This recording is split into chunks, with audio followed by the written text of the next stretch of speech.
So, Meralco Ginebra Game 7 PBA Semis, All Filipino Cup 48 season. So, maganda ang narrative na Meralco at saka San Miguel ang maglalaban para naman maiba laban.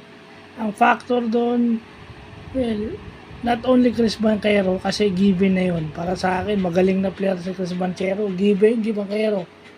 Talagang given na talagang i-score siya. Magkakaroon siya ng breakout game. But itong si Brandon Bates. Si Brandon Bates ang factor doon. Yung kanyang rebounding at yung kanyang depensa, no, yun ang malaking tulong, lalo na yung help side defense niya, no, kasi nawawala ng inside points yun kasi nasusupalpal niya o naiiba niya yung tira ng Ginebra.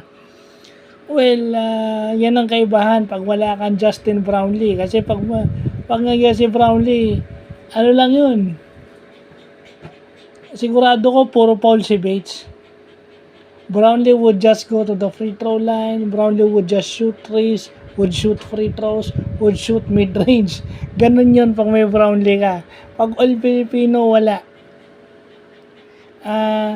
Sana magbago na yung coaching philosophy ni Coach Tim kasi bumababa yung percentages ni Scotty kasi overuse na siya. Ganun din si Christian Steinheidinger, si Japet, si Stanley.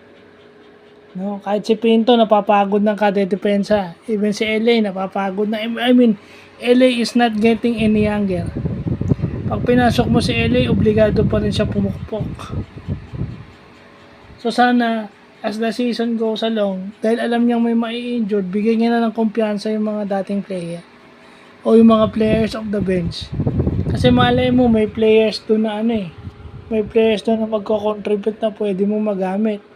Kasi pagdating ng playoffs, you have to make your rotations longer para ma-preserve yung main guys mo. So yun lang. Meralco got a gem defensively in Brandon Bates, an additional body, 6'8", 6'9" body that can block shots, can rebound. Karamihan ng puntos niya, rebound. Tsaka sa yung defense niya. Na-control niya si Christian Steinheidinger. Yeah. Which is yung focal point ng Ginebra. Focal point ng Meralco, sorry. So, yun lang po.